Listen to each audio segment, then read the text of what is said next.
No matter how you travel, it's good to have a plan. Some people plan every minute. No sleep, bus, museum, another museum. While others only plan to take it day by day. When it comes to your finances, a plan is just as important. You can count on Credit Karma to give you the insights you need to understand your options so you can take charge of your financial path and find your way to money. Explore how you can make financial progress with confidence today. Intuit Credit Karma. Karma you can count on.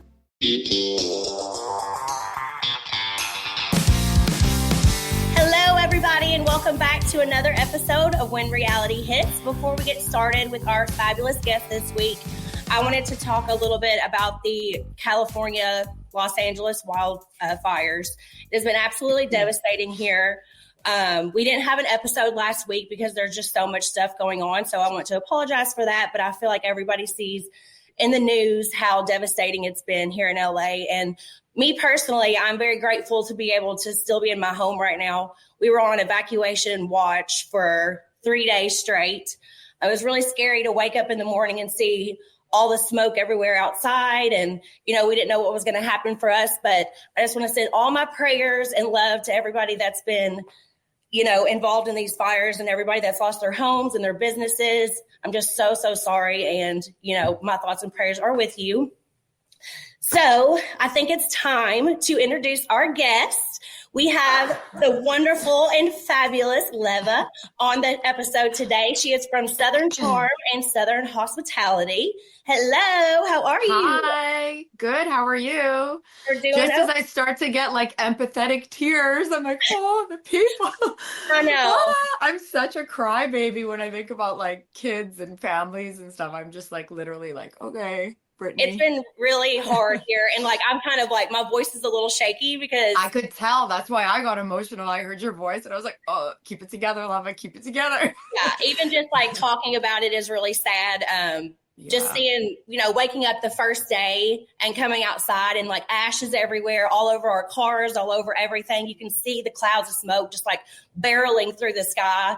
It was almost pitch black during the day. So the first day for me personally was extremely scary because to be able to see the smoke and see the ash and know that so many people are losing their homes and their businesses, it was just extremely heartbreaking. But and not insured, which is like double whammy, you know, like it's like there's irreplaceable things, but that's a massive, that could destroy people's lives on a whole other level. Like there's no rebuild. So that it was like, when I was watching it, it's billions I of dollars. stopped watching it because anything I see about it, it's just like my anxiety just keeps piling and I'm like, you know, when you're not there and you're not like feet on the ground and you're like, okay, I can donate, but like I can't help this. So it's, anyway. Yeah.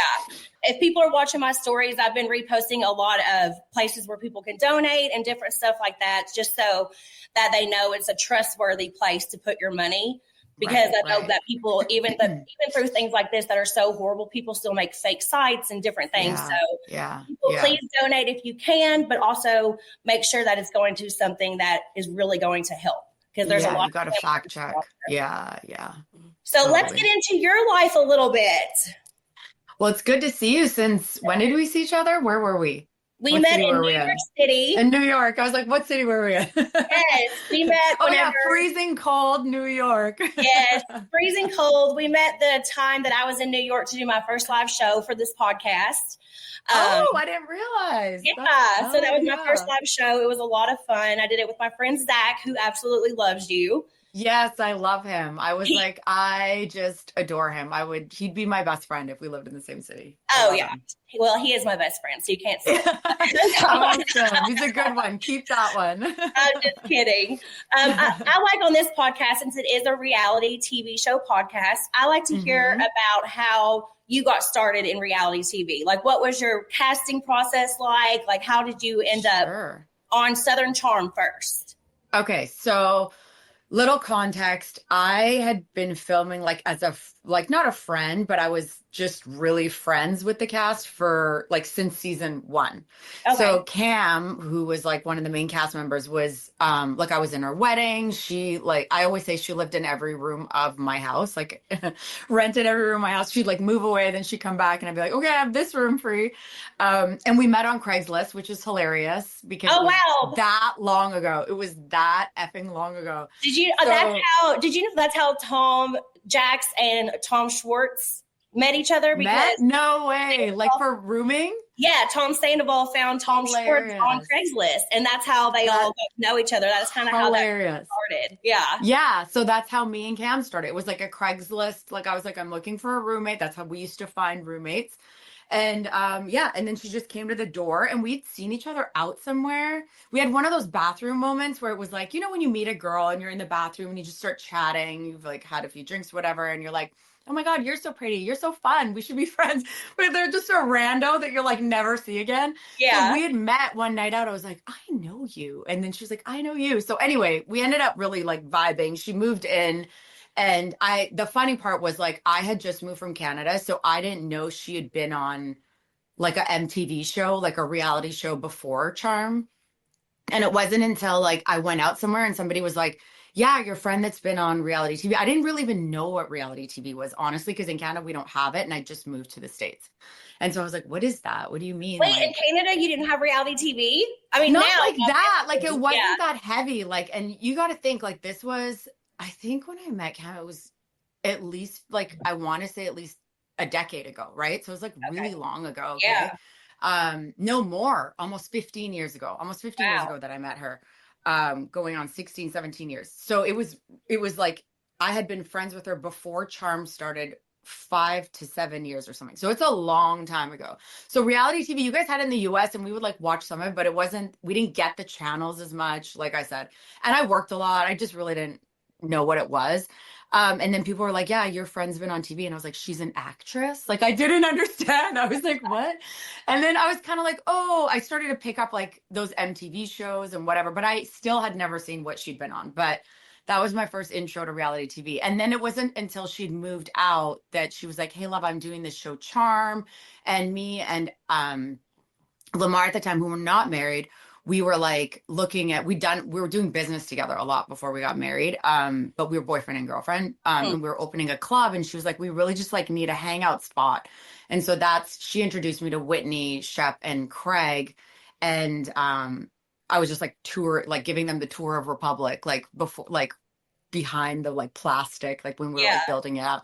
And I was like, you guys are welcome to film here. Cause Charleston was really against Charm in the beginning. Cause it's such an old school city. Nobody wanted them to film in their venues, like none of that. And so it was just out of like friendship. We really didn't know anything. It was just out of friendship to Cam, but we were like, sure, you guys can film in here. Like, we're not going to hate on the show. Have that. You know what I mean? Like we didn't really know anything of what we were getting into. That's when I met Shep and Craig and Whitney. And I took them for a tour, like through the construction zone of Republic. And then we became friends and stuff like that. And so by season 1, I was really just like, I would come along for Cam, like just because I was Cam's real friend, like, and I film here and there.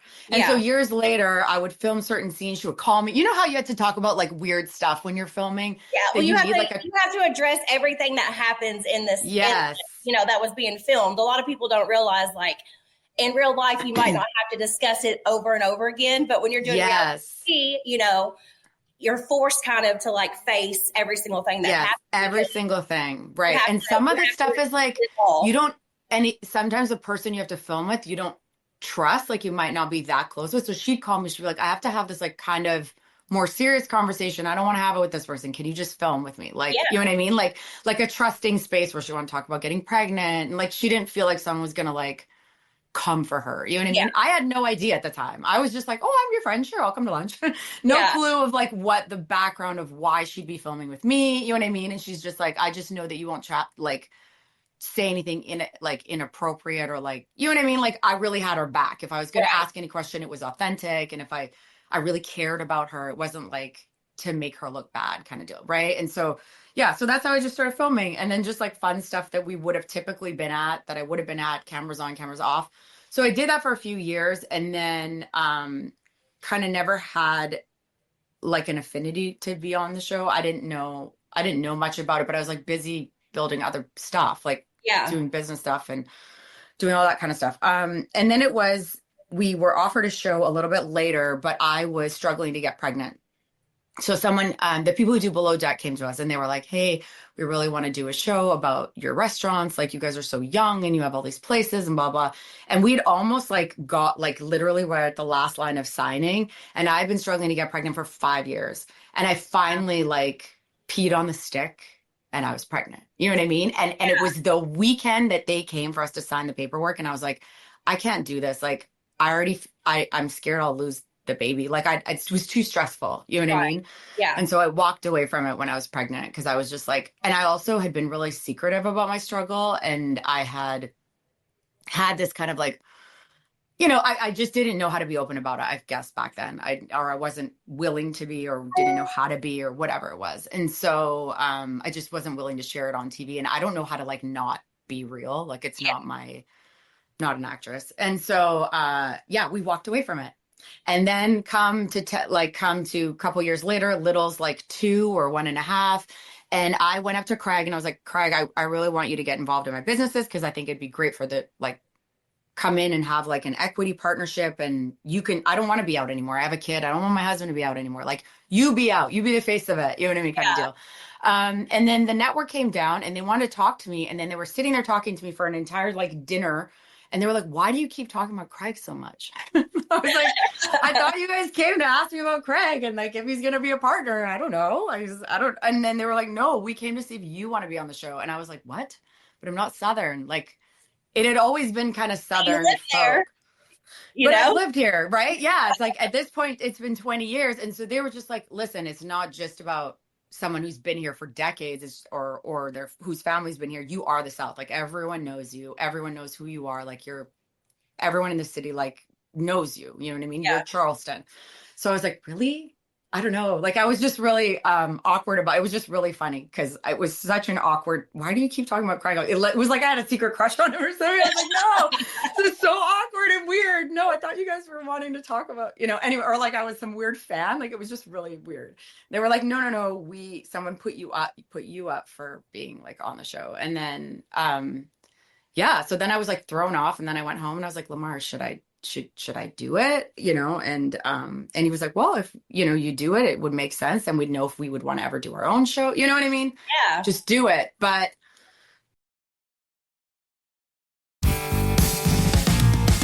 it's crazy how everything works out because you could have done it years and years and years ago, but now it's like all about the timing. And, it seems like it was meant to be for you because now you also have your own spinoff show.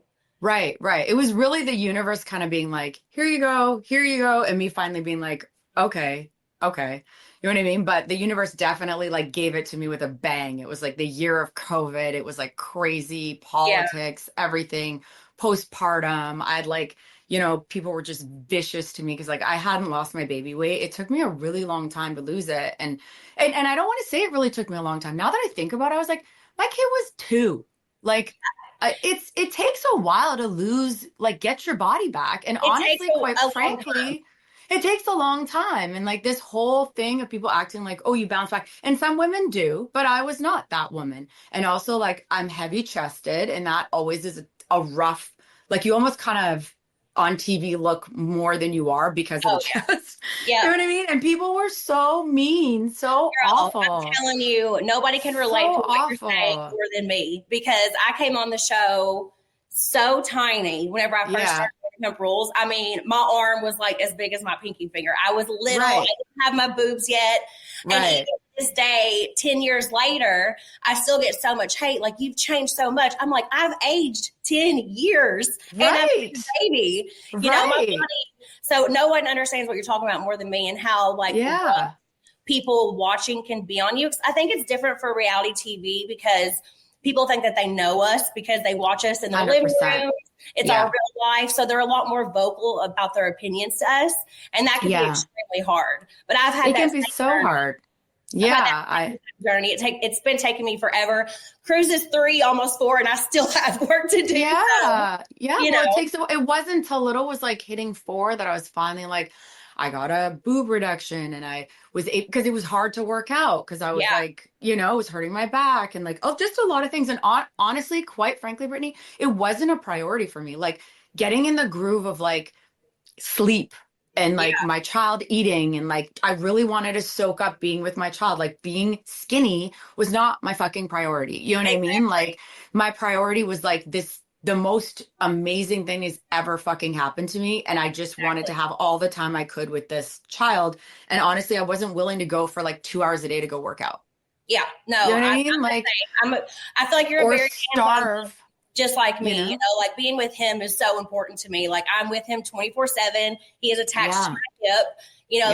That's my priority. And being a mom is like the best thing that has ever happened to me. So best thing that has ever happened to me. And I've had a lot of good stuff happen to me. You know what I mean? And it's like, it's just, I wanted to soak it up. I want to be with him all the time. And people forget, like when you're dieting, you're cranky. You're like, I wanted to be a happy mom. I wanted to be like, let's have a cheeseburger. Today's great. I didn't want to be like, I'm tired. I haven't slept. I'm going to have a carrot steak. I wanted to be a present, happy, joyful mom. I love that. Yeah, coming in was like, everyone's always like, oh my God, you've lost so much weight. What did you get? I'm like, it took like, he's 6. You guys saw me. Like I started filming when he was like barely 2. It took a while. It's taken a long time. Like, don't be such, and I think trolls just don't think about how mean it is. Like, it's just really hurtful. Like, you got up and decided to be mean to me. I'm just waking up. Like, I know. Why am I on your mind? I know. I don't understand. Stop following me. The people that write mean comments, and I talk about bullying on social media a lot because I feel like it's something that we need to address, especially the women coming after other women. It doesn't make sense to me. Like, I would never wake up and go to somebody's page that I've never met and be like, oh, your boobs are too big, or oh, you're so fat, or you look so different than you did 10 years ago, or, because 99% of the trolls were like women, and they were older women. And so it was so weird to me. I was like, how could you do this? Like, or some girl that like has never had a kid. And I'm like, oh my gosh, like, and at first I'd be like writing all these like DMs and being like, this is so inappropriate. You are a mother of 3 and you are, and then finally I was like, I'm exhausted. You cannot do that. I'm sure after your years of being on TV now that you realize like you cannot be in the comment section and you always have to be real. That's the only way that reality TV is good. I feel like being who you are, being like real, authentic friendships and things like that. And sometimes people can get in the comment section and feel like they have to change who they are because they are like, oh, I wasn't liked last season, so now I have to like be worried about it. Things I say, and that, I tell. And how hard is it to film with people like that, Brittany? Because you're just like, in real life, like you're not. I'm so confused of what's happening. You're like talking to them, and you're like, are you like a robotic version of yourself? Like, who are you right now? And it gets awkward for you. You know? I think that's why Vanderpump Rules and The Valley and Southern Charm has been so great and successful because it is real friendships, it is real people, and for The Valley, a lot of our cast members that we had brought onto the show had never filmed a reality TV show before. Right. So I just had to keep telling them, like, be as real as you possibly can be. Stay out of the comment section. Like, because it can affect you. It can affect you. But being real and honest and open is the best way. Because I feel like I've gone through so much this past year. And, like, with The Valley Season 2 coming out, it's going to be so hard for me to relive. But I was so open and so real. And I feel like I'm going to help so many women in toxic relationships. For you. And that's like my goal at the end of the day is like, if I can help as many people as I can by doing this, like, that's just an extra cherry on top of everything else that I get to do. Being in 100%. This world, I think that's the biggest thing about reality TV is just like making people feel connected and real and like that they're not alone in whatever it is that they're in or that their feelings are validated. Like, it's just like some weird connection, you know what I mean? Which I think that you can't get in a scripted show. Like, you're going to get that on reality TV. So the more authentic we are, I always say at the end of the day, I can't control the edit, but I sleep well at night. Like, I know that I do right by people and I'm honest and like, I just do my best. And like, if that's not enough for people, then I'm sorry. Like I said, I sleep well at night. So Yes, hope you do exactly. too. You know what I mean? I P.S. feel Love like the Valley. I think the Valley's the best show. oh, You hey. guys came out the gate like so hot. Like it was so good. It is so good. It's so good. And I'm so happy it's on TV. Yeah, season 2 is going to be even crazier. I can't imagine. I can't imagine. And Knowing it was hard what all because you had did. OGs with people who've never filmed. So at Yeah. first I was like, oh, how's this gonna work? Like, is this real? You know, like it kind of, I wasn't sure. Like, I obviously I never hate on anything, but I was like, how is this gonna work? Like, these are fresh, like non-TV people with like OG people. But it's so good. Well, it worked because me and Jax got to put together a list of our real friends.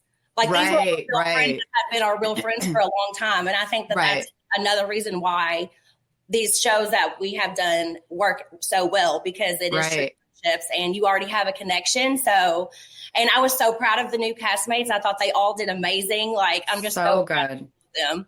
And season 2 is just going to be woo. Like, so good. And what people don't get how hard it is to be real. Like people should get awards for that because you know what I mean? Like there should be like a reality TV realness award because like, there's a lot of people that aren't that real. And so when people are that transparent and real, like they should get like a reality TV Emmy or something because it, you know, the realist castmate or something. It's hard. It's hard. And a lot of people don't do it, right? It can be hard to be judged and stuff, of course. But at the end of the day, there are so many more nice comments and so many more like huge fans and amazing people, supportive people that, you know, there are some trolls out there, but we have so many fans that we're so grateful for.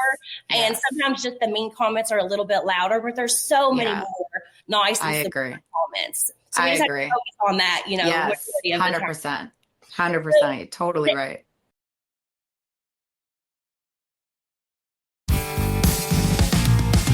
Since we were talking about Craig a little bit, I have to ask you what you think about Craig and Paige breaking up, because that's all over the internet right now. I know, right? It's everywhere. It's like so much more everywhere than I thought it would be.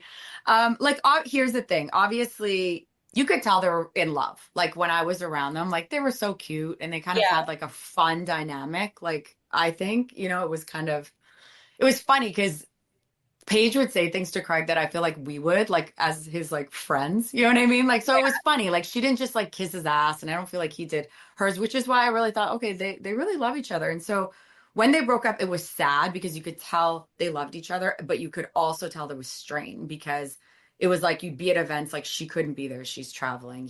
They both have so much going on that I've seen those relationships where it's like love is maybe not enough. You know what I mean? Like, it's just like, okay, I'm going in this direction. You're going in this direction. And they're long distance for the most part, right? Yeah. Like, and I didn't foresee how it was going to work. Cause I don't think Paige was ever going to move here. Like, I think she'd want to stab herself in the eye. And I don't know that Craig would work in New York. Like, I just don't think he's a New York guy. Like, I think he could maybe have a second place there. Yeah. I had talked to him even about like homeschooling because I was like, we could because I homeschool my son. I was like, you know, there's ways to do it, you know, be in both places or whatever. So you could tell it was like on their minds. But towards the end, I don't know that I was like necessarily like shocked because I could tell like these are big things that, you know, back in the day, I think a woman would typically just be like, okay, forget my dreams and ambitions. I'm just gonna get married and move to Charleston. You know what I mean? And so it's a new generation where we don't have to make all those concessions. And so it could just be a really epic love story. So, yeah. And they'll both find amazing people, I'm sure, in the future, in due time. I wish them the best, of course. Yes, I wish them the best. Yeah. Like, is he okay? I checked in with them and I was like, I don't want to speak on anything because you haven't spoken on it. And I was like, I just feel bad. And I reached out to Paige too. I was like, listen, I just want to let you know, like, this is where I stand. This is like just honest, like what, you know, and I hope you're doing okay. Cause I know breakups are hard and especially like to have it all out there and everyone making comments about it. And I'm sure you know how that feels, right? And it's when it's very public, it can be super hard, you know. Not everything I can't imagine. Life has been very public as well. So I can kind of relate to what Paige and Craig are dealing with.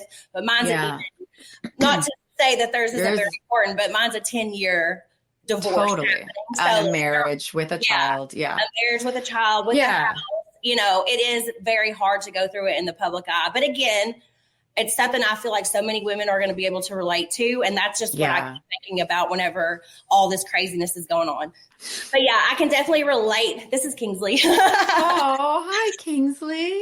But I could definitely relate to what they're going through and like how hard it is to go through something. Because you can be embarrassed at the same time that something didn't work out whenever you were in such a public relationship. So yeah. I understand. I mean, I hate that. I always just get like an empathetic stomach. It's like my stomach feels funny. I feel bad. I'm like, it just makes me feel icky all the time for anyone whose relationship has to be like blasted and people have opinions about it and whatever. Because at the end of the day, it's like there was a time you and Jax were deeply in love and like, you know, and the love probably was very much there, but shit gets complicated. Marriage is the biggest decision and the hardest decision of your life. You know what I mean? And I think we take it lightly and we just, you know, it's hard. And I definitely think that the person you choose like mirrors everything that like triggers you and all the growth. And if the other person's not willing to grow, like marriage is not made to be, and relationships are not made to be like easy. They're made to be hard because they're supposed to be for growth. Like otherwise it's like you just get bored and die. So you're supposed to grow. And it's like if one person is not growing or you're not on the same page, it crumbles. Yeah, I mean? That's something rough. Like I did Alex Baskin's podcast. You know who Alex Baskin is? I don't know. Yes, so I he's our head producer. I did his podcast. And one of the things that he said to me really stuck with me. He's like, so you're saying basically that you're changing and Jax is staying the same. And I was like, exactly. Like I have grown so much, especially after having my son, that I wasn't going to put up with like the bullshit anymore. You know what I mean? Like, whenever you have a child, especially, your eyes open so much to the bad stuff.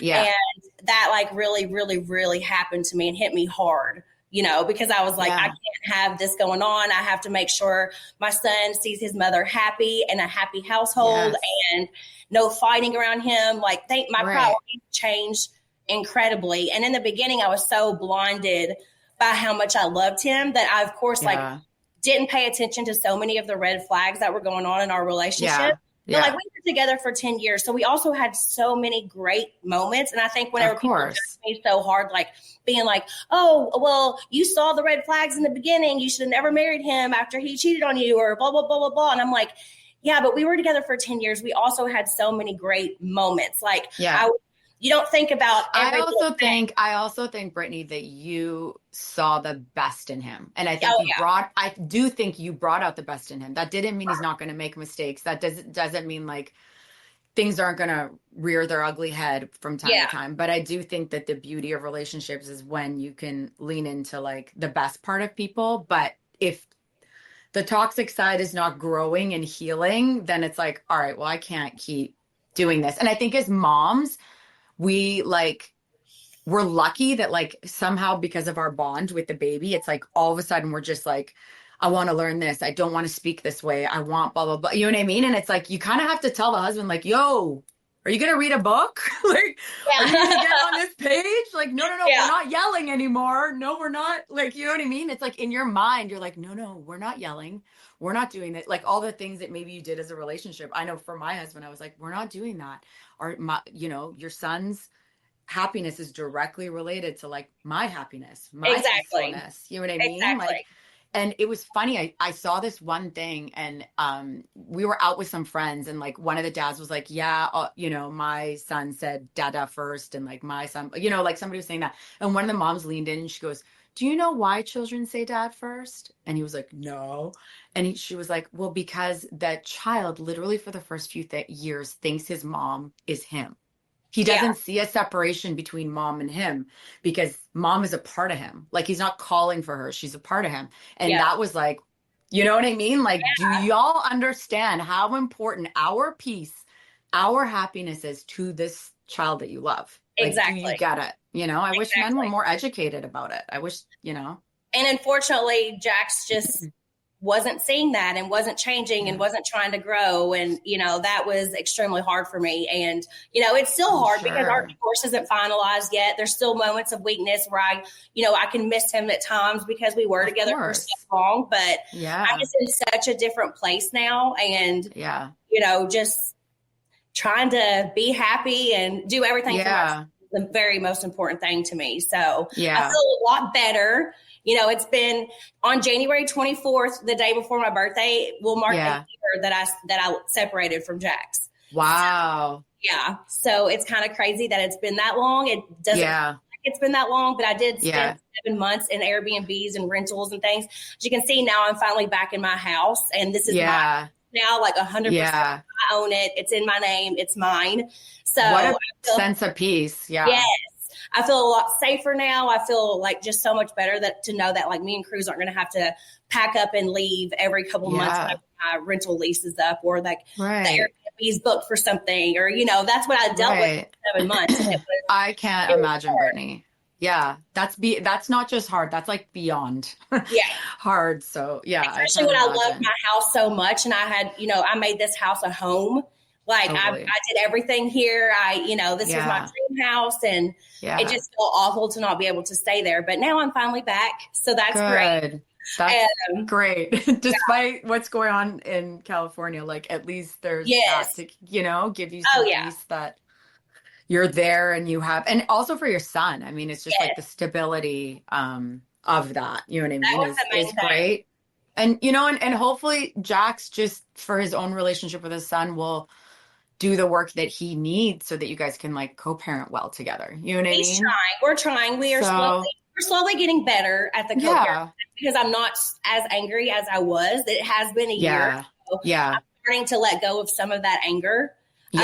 I feel like that's going to take me a while. So everything's not perfect. It's like resentment. Yes.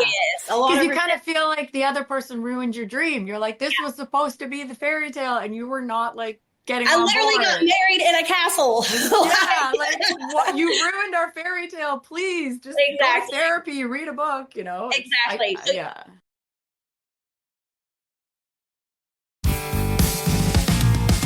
You've been married for 10 years, right? Yeah, over 10 years. Yeah. And you guys have 5 different businesses together? Is it 5?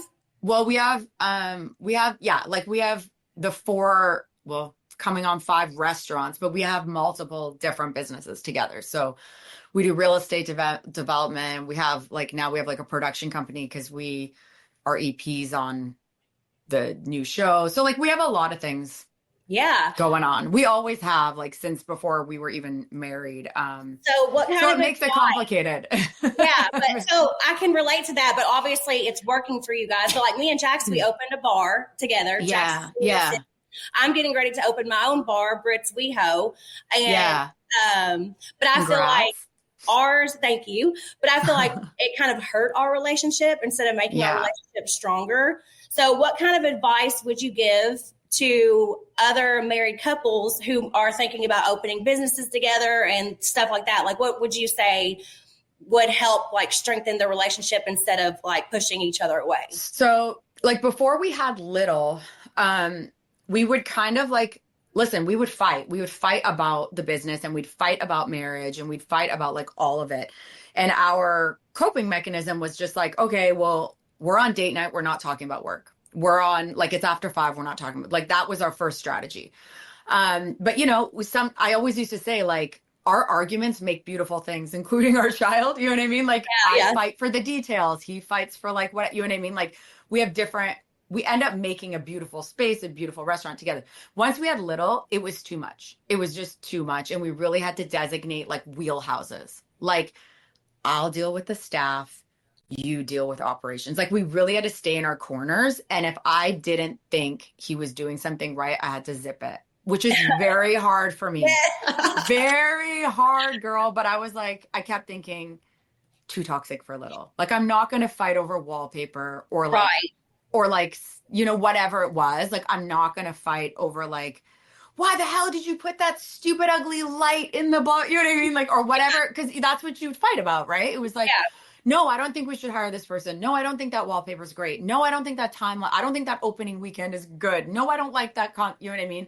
So it was like, I just had to zip it. I just had to zip it. And that was probably the hardest thing I ever had to do. And to date, we're doing it like we're opening a new space and there's just things I'm like, just handle your side. I don't, basically pick and choose your battles. Pick and choose your battles. And now our therapist has said that I should, when we want to go into each other's wheelhouses, we have to ask permission.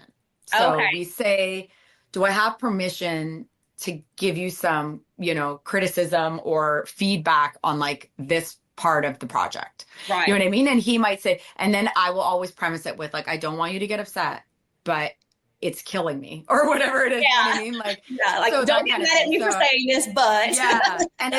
And he might be like, not today. Like my nickname's Lulu, not today, Lulu. Like I'm not here for it today, Lulu. Or I'll just be like, leave me alone today. You know what I mean? Because it's like, it might not be the right day or the right time. So that's how we've done it post-child is like, we're very, you're this part, I'm this part, you know what I mean?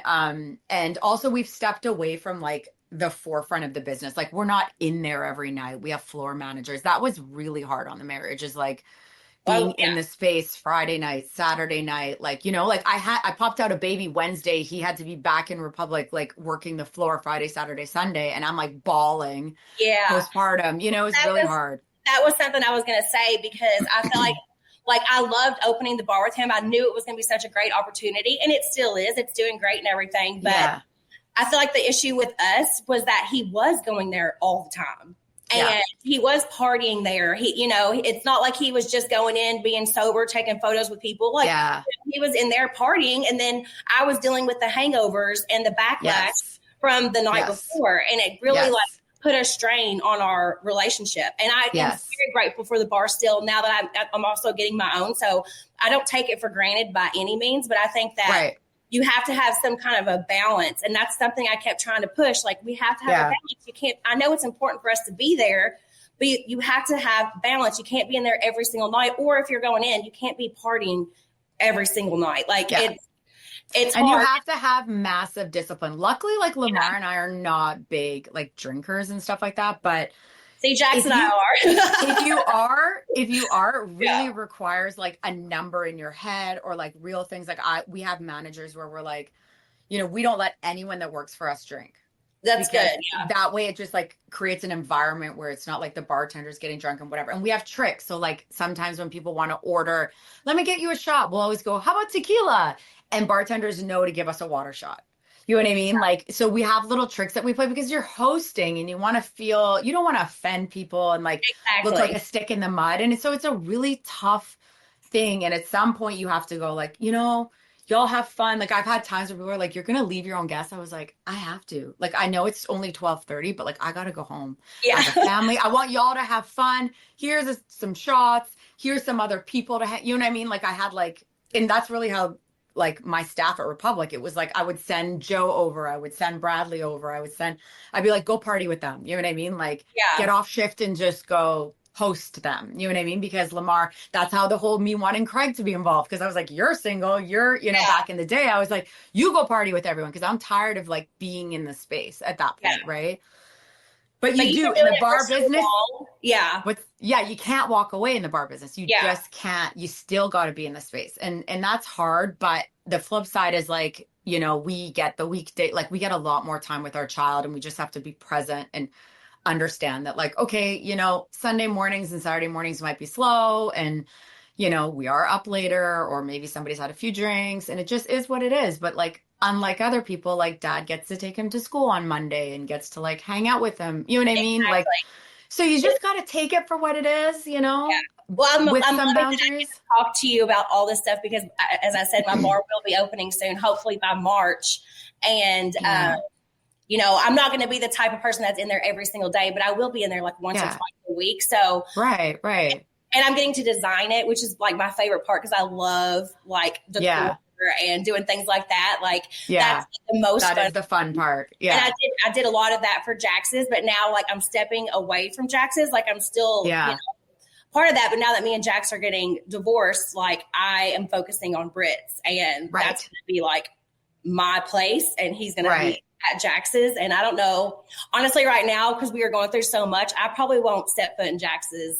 Yeah. It doesn't feel comfortable for me right now. Yeah. It's just because of, you know, the things that he's been doing since our separation that have also been very public. Like, I don't feel comfortable being in there because then I'm like, I don't know if like he's hooked up with this girl or doing, you don't like, I don't triggered. know. Yeah. And it's really like, that's hard for me. Like, I love Jax's. I wish I still could go in there, but it's just going to take me a minute to like get over that part of what's going on in my life. Cause it's crazy. And you don't want to get triggered and you don't want to get like, look out of pocket. And what people don't understand is like, this business is different. You're not showing up to like his insurance job. Yeah. Exactly. Don't get me wrong. Maybe, you know, you have like a fling at your day job, but it's just so different. It's so different. It's so different. And I think that that's a healthy boundary. And then like, maybe at some point, you know, you'll be able to both support each other, you know, like that's the ideal, that maybe like a couple years from now, the ideal will be that Jax will be able to show up to your place and you'll be able to show up to his and you'll support each other at events. And like, that would be the ideal, right? That's definitely the son goal. Could eventually see that when you're healed and ready and it'll come in time. Everything comes in time. It's just going to take time. And, you know, like I said, I'm already getting better. I'm already feeling better, you know, but, there's just still some boundaries that I just cannot deal with right now, you know? Right. Of course. And that's one of them. Because you actually loved him. Oh yeah. Probably still do love him, but it's hard. Not the version of him, you know. It's hard because I had to end a relationship with somebody I was still very much in love with. And like, that's one of the hardest things that you could do, you know, is like, because it's a lot easier to stay sometimes, and people don't realize that, like, especially with a house and a son, it can be so much easier to stay. But I knew it was time and I had to leave. And that was like hard for me. Right. Of course. I'm sure.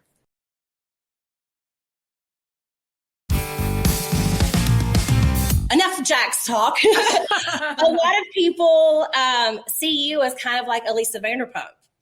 Do you get that? I mean, that's such a compliment. I definitely do not have like ponies in my backyard and like, live on like a mountain somewhere. I'm just like, you know, so yeah, it's a total compliment. She's like iconic.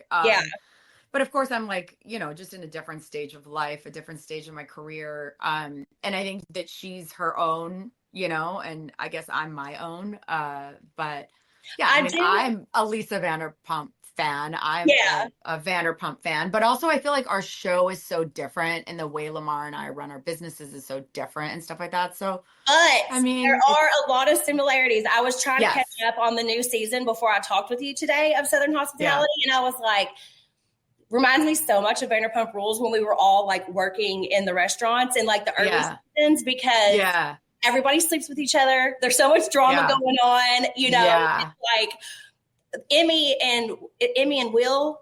Emmy and Will remind me a lot of like Jax back in the day, like how I was so in love and didn't want to see what was going on. And I was kind of watching that like, oh man, you know, that kind of reminded me a little bit where I didn't want to see, you know, you're just like blinders on, like you don't want to hear it, you don't want to see it. And it's hard because like everything, I get it. Like for them, they're like, what are the real facts? You know what I mean? Because everything gets blown up and everyone picks everything up. And like to date, I don't know all the facts, but I do know that like she was really hurt by some of the things he did do, which were just like speaking about her in a negative way.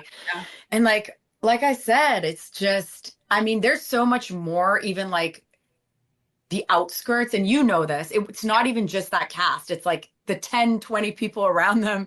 There's so much drama all the freaking time. So but that makes for great reality TV, not gonna lie. Literally the best. But that is very true, because a lot of times like I would get DMs and like Jax is doing this or that, and I would know for a fact it wasn't true because I would be with him that night. So it's like even in the public eye, a lot of people like to stir stuff up. So I get why Emmy is being like standoffish about it and like not wanting to believe things, because there are a lot of people that do that just to get in and cause drama and hope to be like the Miami girl on Vanderpump Rules that gets brought onto the show. Like, you know, there's a lot of people that do stuff just to stick it in there. To weasel in. Yeah. So it's like they're almost like a new generation where they know some people lie, but on the flip side, I'm also like, y'all are on TV, like maybe don't do that. Yeah. How did you think you were gonna keep it quiet? Like Maybe you know, don't cheat. You probably will get caught. yeah, like maybe don't come in and say all this stuff in front of everyone and think that it's not gonna get brought up. Like that's the wildest part to me, that I'm like, how did you guys think, like, how do you think this is gonna work? Like, you know, so yeah, that's part of it. And part of it, like, these kids don't care. Like, they don't care. Like, they don't care what's on. Like, at first I used to get so stressed out. I'm like, oh my God, put some clothes on. Why are you doing that? You know, I was just like, and they were like, they literally did not care. And I was like, okay, I'm just like talking to a wall. I feel like I just aged myself. I'm over here like worrying about, what would your mother think? And like, their mom don't care. I'm like, great. I love that. If you had to pick one employee on Southern Hospitality, who would be your favorite? Oh gosh. I don't know if I can pick a favorite. I think my favorite like changes month to month. I think right now my little fave would probably be Michael's, because like he's so adorable. He's great at work. He's so young. He's so like, you just want to mother him. Like, you're just like, what do you need, honey? Do you need a casserole? Like, you know, don't stay up too late, you know, make sure you have dinner before your shift, you know, because he's really young. He's taken a lot of responsibility. And this season, I think that he's just been so, like, for a newbie to be that transparent. Like, and as you guys watch, like, this shit is complicated, because with their generation, it's just like, there's just so many layers of like, okay, in my day and age, it was like, you would be like, okay, I date guys, right? There was no like, I'm dating a guy today, I'm dating a girl tomorrow, I'm dating two guys yesterday. Like, it's like their generation is so complicated, because love is love. They date all different people. Yeah. It's so complicated. And then in Charleston, it's like most of them, half of them are from here, half of them have like moved here, because tons of people just move here because it's a great city and like easy to get hospitality work, and they get paid a lot, you know what I mean, for what it costs to live here. Like, they're living pretty good lives, you know, they're not like struggle bus or anything. So, so it's just like these different kinds of people. It's a lot of innate drama. And so it's like for a newbie that's 20 something years old, like him just being so all open, I'm proud of him. I think he had a really good season. So he's my favorite right now. I did meet him whenever I was in New York with you guys, and I came to the Southern Charm, premiere party. Premiere party. Yeah. He's like the tallest one in the room. Yeah. He was very sweet. He's a handsome man too. He is. He really is a handsome guy. Yeah. But that makes me a sweetheart. That makes me happy for you that it's working out with like a brand new employee, and he is very young, and you know, you see longevity in his career there, I'm sure. So that's great for you as well. Yeah, I'm hopeful. But you know, everybody gets on TV for a couple of years, and then you're just like, oh my gosh, who are you?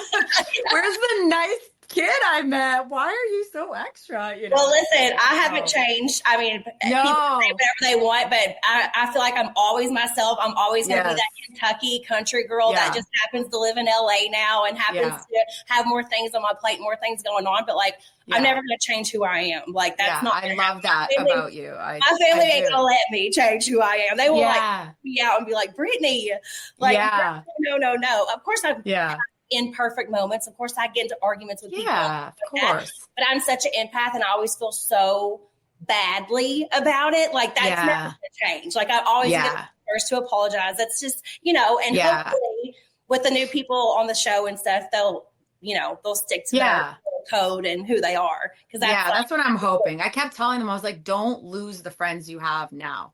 Those friends are going to keep you real. Those friends that aren't on television, like, they're going to like call you out when you're being an asshole. Like, keep those people. Exactly. You know what I mean? So, because it's not cute to not be exactly. nice. I still have best friends that have been my best friends since the third grade that I talk to every single day, you know? Right. I think it's important to stay like grounded in that sense and like 100%. Keep who you are.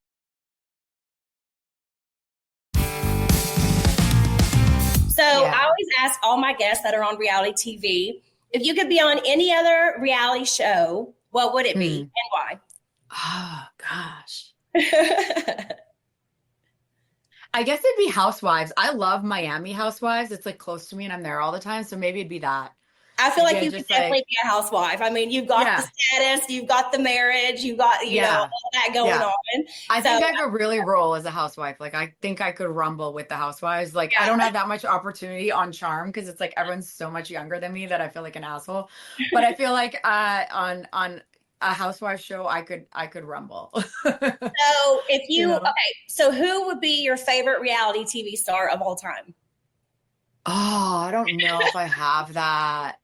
I love so many housewives. Like I love all the housewife like franchises and I love the Vanderpump franchise. Like also all the girls I met, I will say that I've met a lot of housewives that were amazing in person and some were really disappointing. I was like, "Oh, you're like not nice." Oh, I hate And that. then but yeah, I was like, "Oh, I loved you. Like why are you so, but everyone I met on Vanderpump, the girls, sorry guys. The girls were all really nice and Yeah. really like normal and nice and like kind and like you know what I mean, like just not assholes, like they were just nice people. Yeah. All the ones that I met and I was like, oh wow, you've been on TV for a long time and you're just like regular schmegular and nice and like Yeah. smiling and having just a normal conversation, like good for you. And it's funny because we had Bill Langworthy, one of your producers for a while. And I was saying to him how I met a few of the Vanderpump girls at BravoCon. And I was like, I was so surprised at like just how normal and nice they are, like in juxtaposition to some of the housewives that I'd met that I was like, Yeah. oh, you're not. But That's very true. That's very true. And it's really cool because like being on Bravo, we all get to know each other. Like I'm not really a Housewives fan. Not that I wouldn't be if I ever watched it, but like I don't really, I have never really got into like watching it.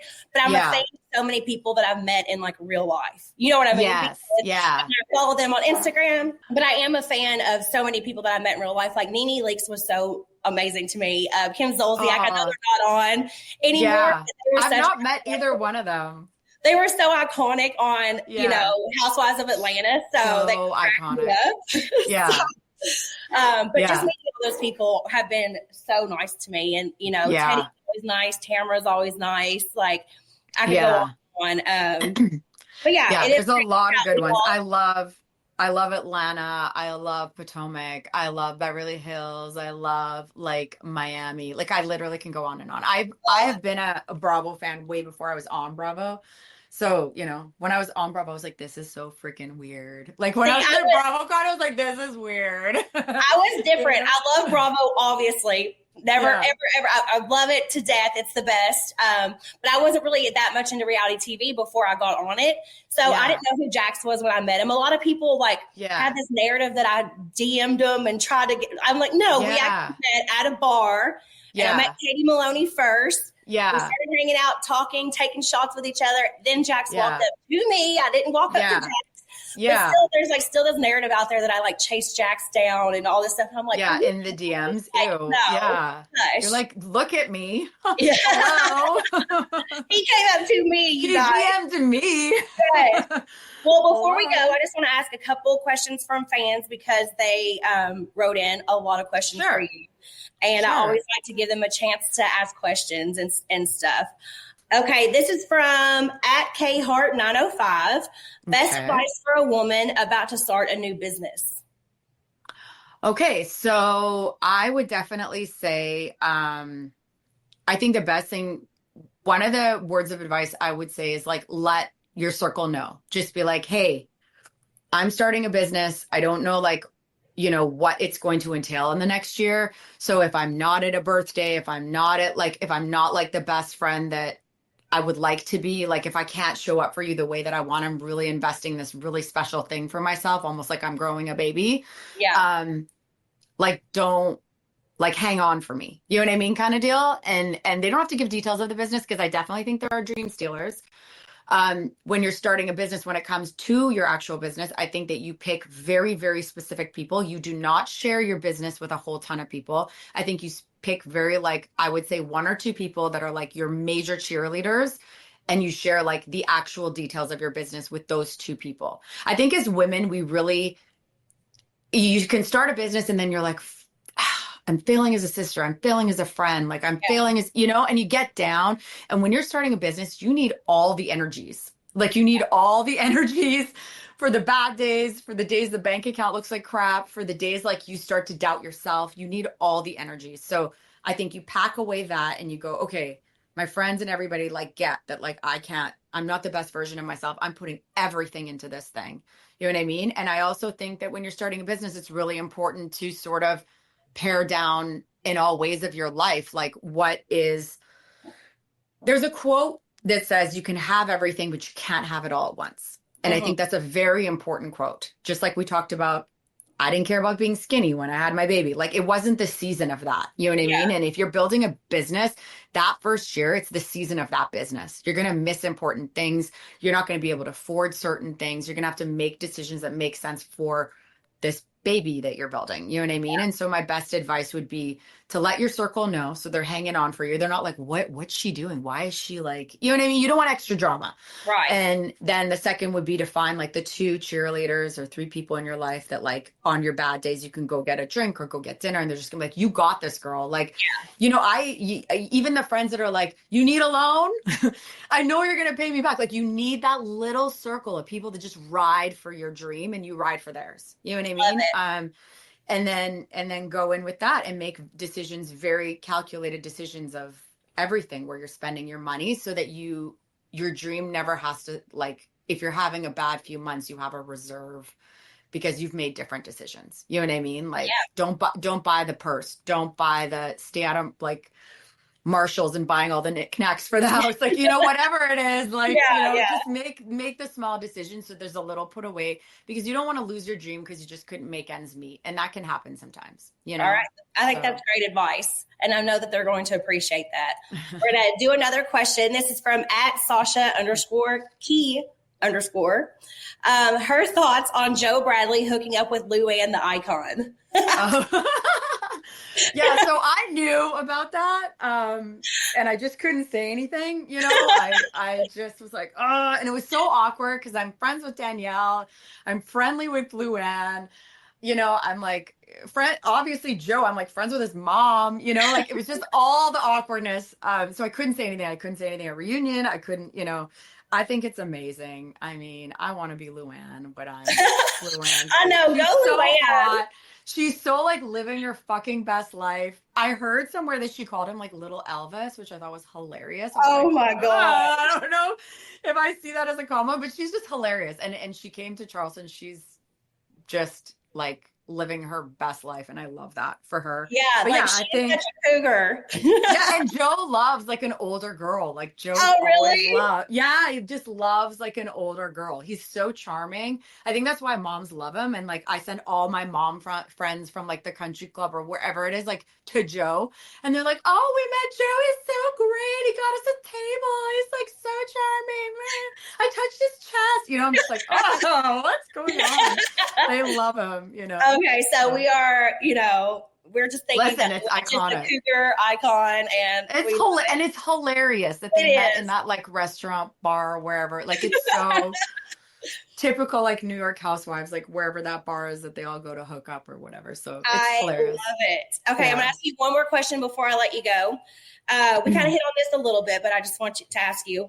This is from @ModernMuseCrystals. Best way to manage mom guilt as an entrepreneur balancing kids and business? Because I think we talked more about like relationships, but how do you handle like if you have mom guilt? Yeah, so I have, you know, that I was actually just like, I was kind of cranky yesterday. And I was lying in bed and I was like, oh, I was like just not the best mom yesterday. Like, I feel like I was really hard on my son. You know what I mean? Like, my patience was low.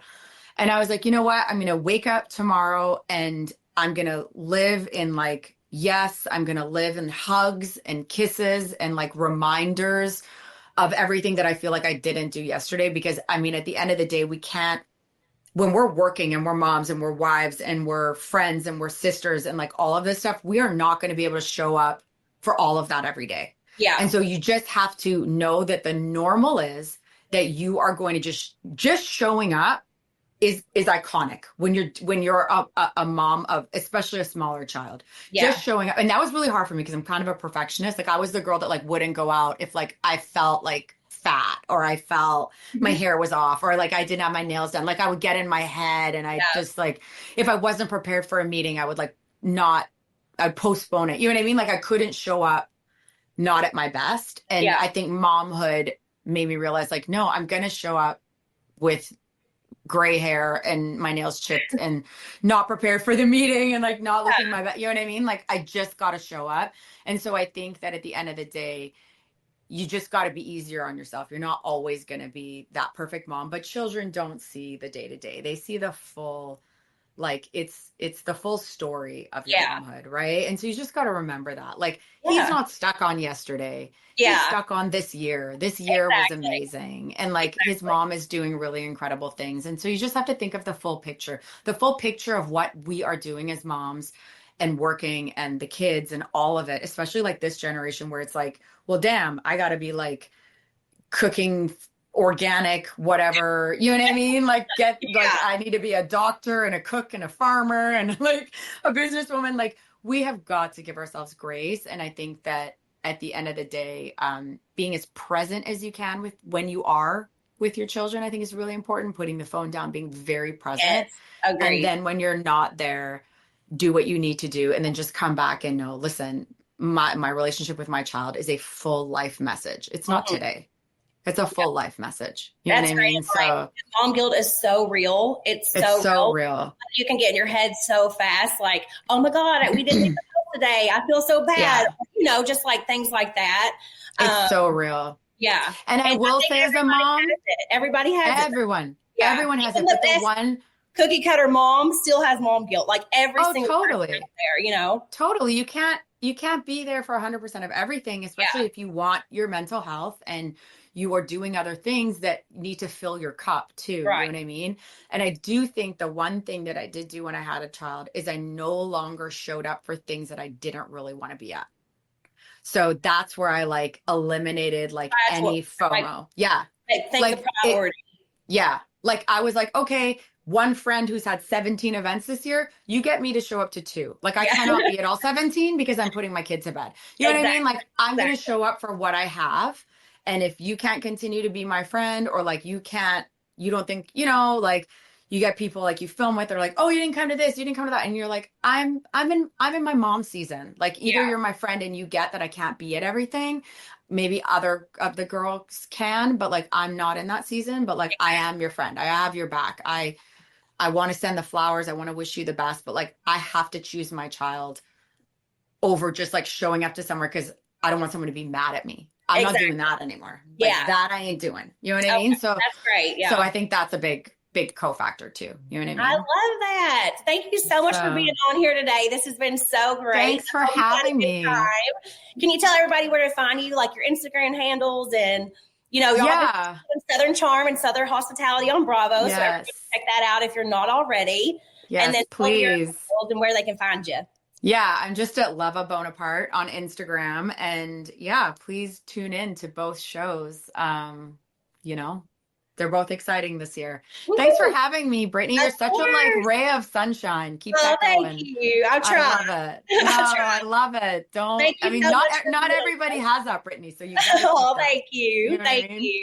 Well, it's part of me trying to stay who I am constantly. Yeah. It's just I love it. Who I am. So thank you so much. I've had such a great time with you and I learned so much from you and I looked up to you in many ways. So especially starting my own bar business and everything. Yeah, I'm so excited for you. And don't hesitate. Like you can text me anything you need. You know what I mean? Thank you so much. Big hugs to that sweet baby boy. Thank you. Yours too. You know. Well, thank you so much for being on When Reality Hits. And I just want to say thanks for having me. That our thoughts and prayers are with everyone in LA during this devastating time. And, you know, just thanks everybody for listening and keep your heads up. We love you so much.